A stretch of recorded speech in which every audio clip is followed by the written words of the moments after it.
नमस्कार, न्यूज़ अड्डा विद सुमन में आप सभी का स्वागत है। इस वक्त दिल्ली से ही एक बड़ी खबर है। खबर ये है कि वैसे तो आपको चर्चाओं में आने वाली खबरों के बारे में जानकारी होती है, लेकिन मुझे लगता है कि मैं भी आपको अपडेट कर दूं, और ख़ासकर दिल्ली के मुख्यमंत्री अरविंद केजरीवाल से जुड़ी हुई यह खबर है।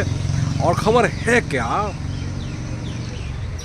वही मैं आपको बताना चाहता हूँ। खबर ये है कि ये स्वार्थी व्यक्ति सत्ता के लिए क्या क्या कर सकता है। अब आपके जहन में सवाल हो गया, ऐसा आप क्यों कह रहे हैं। मैं कह इसलिए रहा हूँ कि एक वैसा व्यक्ति जो सिर्फ और सिर्फ जनता के लिए राजनीति करना चाह रहा था, सिर्फ जनता के लिए सोचता था, आज सत्ता के दलदल में इस तरह से घुस चुका है कि लगातार 2-3 दिनों से बैठकों का दौर चल रही है। सबसे पहले अपने विधायकों से उन्होंने चर्चा की कि दिल्ली अगर वो जेल जाते हैं तो दिल्ली का मुख्यमंत्री कौन होगा। इस पर चर्चा हुई और चर्चा में सर्वसम्मति से उन्हीं को कहा गया कि जेल में भी रहिए तब भी आप सत्ता में बने रहिए। जैसा कि पिछले दिनों हमने देखा कि इनके सत्येंद्र जैन जब तक जेल में रहे तब तक उस मंत्री पद पे बने रहे, लेकिन मनीष सिसोदिया जैसे ही घुसे उन्होंने रिजाइन कर दिया। लेकिन दिल्ली के मुख्यमंत्री अरविंद केजरीवाल सबसे बड़े नेता हैं पार्टी के, लेकिन स्वार्थ की भावना की हम एक बार चर्चा कर लेते हैं कि इनके स्वार्थ और भावना और निस्वार्थ प्रेम, देश प्रेम, समाज प्रेम, दिल्ली प्रेम, जनता प्रेम, सारे प्रेम को उन्होंने फ्रेम में बना के रख दिया है। और स्व प्रेम सबसे पहले चाहिए। अब ये सवाल मेरे जहन में नहीं है, आपके जहन में होगा। जो कल जब निगम पार्षदों के साथ बैठक हुई, उस बैठक में भी चर्चा हुई और उन्होंने कहा कि सर्वसम्मति से आप ही मुख्यमंत्री बने रहिए, आप चाहे जेल में रहिए चाहे बाहर रहिए, जहां भी रहिए बने। अब उसके बाद जो तीसरी कहानी निकल के आई, पहले तो उन्होंने विधायक से पूछा। अब विधायकों में से कितने की हिम्मत है कि वो कह दे कि नहीं मुख्यमंत्री आप मत बनिए, आप अपनी पत्नी को बना दीजिए, आतिश को बना दीजिए, या सौरभ भारद्वाज को बना दीजिए, या किसी भी व्यक्ति को बना दीजिए। कितने मंत्रियों की हिम्मत है बता दीजिए। किसी की हिम्मत नहीं है कि एक शब्द उनके सामने बोल पाए। दोस्तों, तानाशाही कहीं और नहीं है, तानाशाही यहाँ है। निगम पार्षदों से पूछ, अब ये जानकर आपको ताज्जुब होगा कि निगम पार्षद जब मेयर का चुनाव हुआ था उससे पहले उनसे ज़रूर मिले थे। जब विजय घोषित हुए तो उस वक्त ज़रूर सीएम ने बुला के उनको चाय पिलाया था। उसके बाद कभी उनकी बैठक नहीं हुई थी। सत्ता और पार्टी और कार्यकर्ता कहाँ, जो है स्वयं में केजरीवाल साहब हैं। तो अब इसके पीछे, यानी कल निगम पार्षदों ने भी कह दिया कि आप बने रहिए, विधायकों ने भी कह दिया बने रहो, कार्यकर्ता तो पहले से ही कह रहे हैं बने रहो। अब एक नया ड्रामा शुरू हो रहा है। वो ड्रामा है क्या, नुक्करों पे भी जाके राय लेंगे कि क्या मुख्यमंत्री को अपने पद पे बने रहना चाहिए या नहीं बने रहना चाहिए। क्या मजाक है भैया। अरे बने रहो ना, किसने कहा मत बनो ना। ठीक है, बीजेपी वाले आपके बारे में कह रहे हैं कि भैया आप रिजाइन कर दीजिए। वो तो कब से आपको कह रहे हैं, आप रिजाइन कर दिए कि आपने नहीं किया। कांग्रेस वाले आपसे रेजिग्नेशन पहले से ही मांग रहे थे, आपने नहीं किया, मत करो। तो फिर ये तमाशा क्यों कर रहे हो भैया। किसकी आंखों में धूल झोंक रहे हो। उस जनता की आंखों में, जिस जनता ने आपको चुन के भेजा, आपने विश्वास किया। आप लड़ते रहो। आपके जहन में जब तक ताकत है तब तक लड़ते रहो, लेकिन आप एक मुख्यमंत्री के पद पे रहते हुए लड़ते रहो। ये तो राजनीति के चरमोत्कर्ष पे सवाल ही खड़ा होता है ना, क्योंकि आप राष्ट्र की राजनीति करना चाहते हैं। हमारे जानकारी ये बता रहे हैं कि अब इनको मुख्यमंत्री बने रहने के बाद शराब घोटाले मामले में जेल जाना पड़ रहा है। ईडी जैसे अगर गिरफ्तार करती है तो इनको जेल जाना पड़ेगा। अब ऐसी सूरत हाल में, क्योंकि 2 या 4 दिन 5 दिन में तो ये बाहर निकल के आएंगे नहीं, क्योंकि मनीष जी के साथ जो हुआ वो हमारे आपके सामने है। तो ऐसे मुख्यमंत्री को इस बात का डर है कि हम जब जाएंगे तो बाहर निकल के नहीं आएंगे, और जिसको भी हम सत्ता पर बिठाएंगे वो मुख्यमंत्री तो वही होगा। और कल का समीकरण क्या होगा। तो एक ऐसे डरपोक मुख्यमंत्री हमने कभी देखा है क्या।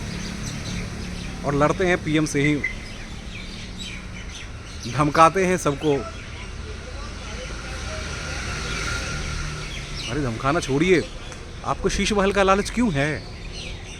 आप प्रधानमंत्री बनिए ना, उसके लिए लड़िए ना। मोदी जी हमेशा जीवित तो नहीं रहेंगे ना, उस पार्टी का भी तो कभी कभी पतन तो होगा। तब तक फिर आप क्या एग्जाम्पल सेट करेंगे? आप शीश महल में रहना चाहते हैं, आप गाड़ी में रहना गाड़ी बड़ी काफले में रहना चाहते हैं। अरे राष्ट्रीय अध्यक्ष बन के, कन्वीनर, नेशनल कन्वीनर तो हैं ही, कन्वीनर बन के मैदान में कूदिए और कहिए कि देखिए हमें बीजेपी ने जो चैलेंज किया है, हम सड़क पे रहेंगे और आम आदमी के बीच में रहेंगे। लेकिन डर है, मुख्यमंत्री को सबसे ज़्यादा डर है, क्योंकि जिस तरह से इन्होंने गुलाटी मार मार के पॉलिटिक्स की ऐसे तैसे की है ना, तो ऐसे में इनको डर इस बात की है कि जो भी व्यक्ति इनके पद पे आएगा या मुख्यमंत्री बनेगा, वो शायद इनको जीतन मांझी साहब, जो जिन्हें नीतीश कुमार जी ने बिहार के मुख्यमंत्री बनाया था, बाद में उनके लिए परेशानी का सबब बना। लेकिन फिर तो भैया आपको डर किस बात की है?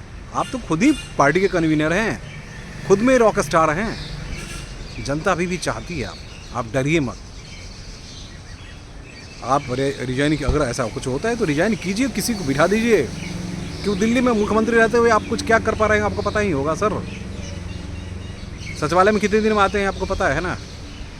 मंत्रिमंडल की बैठक कब होती है पता ही आपको? विधानसभा का सत्र कितनी बार चलता है उस पर भी चर्चा करेंगे। सिर्फ उस पैसे पे खेल रहे हैं और मीडिया को खरीदे हुए हैं। मीडिया आपके पास जाजाकार करने में लगा हुआ है, जनता को भ्रमित कर रहे हैं बिजली पानी, और अब तो सब बिजली पानी देने को तैयार हो गया। इसलिए हाँ, अब मेरे जहन में ज़रूर आया है कि सब बिजली पानी देने को तैयार है, 5 साल तक अगले 5 किलो अनाज देने को तैयार हैं। तो अब इनकी राजनीति कहीं ना कहीं छिटक सकती है, इस बात को लेकर ये डर रहे हैं। लेकिन देखिए, राजनीतिक जानकार यही मान के चलते हैं कि आपको इस तरह की राजनीति नहीं करनी चाहिए जो सिर्फ और सिर्फ आपके स्वार्थपरता को ही दिखा रहा है। आप जिस मकसद के साथ आए थे उस मकसद को लेकर आगे बढ़िए। उम्मीद जनता ये करती है कि आने वाले वक्त, अभी नहीं, 5 साल 10 साल बाद देश को आप कहीं ना कहीं एग्जाम्पल सेट कर दिखाएंगे। एजुकेशन में आपने अच्छा किया, हेल्थ में आपने अच्छा नहीं किया, सिर्फ एक, क्योंकि मैं रिपोर्टिंग वही कर रहा हूँ, मुझे पता है दिल्ली में क्या हेल्थ सेक्टर की हालत है, बहुत ही वर्स्ट कंडीशन है। दिल्ली सरकार के विभागों का बहुत ही वर्स्ट कंडीशन है। मार्शल वाले को देख रहे हैं ना, 15,000 नहीं बल्कि 25,000 मार्शल। तो उस वक्त भी आपने जल्दीबाजी की, बिना कुछ सही इन्फॉर्मेशन के आपने सारा कुछ किया, और सब पे आपको तमाचा लग रहा है। तो भाभी जी को बना दीजिए, आप नहीं बनना चाहते हैं, भाभी जी को बना दीजिए। सुनीता जी ऑलरेडी एक ब्यूरोक्रेट रही हैं, फॉर्मर ब्यूरोक्रेट हैं, और वो अच्छे तरीके से चला सकती हैं, तो उनसे क्यों डरते हैं? उनको चलाइए, जैसे राबड़ा देवी चला रही थी, उस तरह बना दीजिए। फिर जब आप बाहर निकल के आएंगे, अब लालू जी वाली आपकी कहानी होगी कि नहीं होगी, आप दोषी करार दिए जाएंगे कि नहीं करार दिए जाएंगे, ये तो सबूत पे निर्भर करेगा। लेकिन आपको डरने की फिलहाल ज़रूरत नहीं है। आप इस तरह से मत डरिए और सत्ता पे, कुर्सी पे मत चिपके रहिए। आप ही की पार्टी के मनीष सिसोदिया ने एक बहुत बड़ा एग्जाम्पल सेट कर दिया। आपको सचिवालय में आने में 1 साल लगता है, उस व्यक्ति ने काम करके दिखाया। सत्येंद्र जैन ने काम कर, आप ही के मंत्रालय में मंत्री में कुछ मंत्री हैं जो बिल्कुल गजोधर की तरह खा रहे हैं और खा के मोटा रहे हैं। वो सब जनता के लिए काम नहीं कर रहे हैं, वो खुद के लिए काम कर रहे हैं। आप जनप्रिय नेता अगर हैं तो रिजाइन करके आ जाइए बाहर, अब देखिए लड़के, जनता तब भी आपको चाहेगी। आपके एग्जाम्पल को देश के अलग अलग हिस्से में सेट करने की कोशिश की गई है। फ्रीबी वाला जो कहानी होती है, बिजली पानी सब फ्री कर दिए, तो सब ने कोशिश की है। अगर आप जहाँ भी खड़े होंगे आपके साथ जनता होगी। इसलिए शीश महल के लालच से बाहर निकल जाइए। नमस्कार।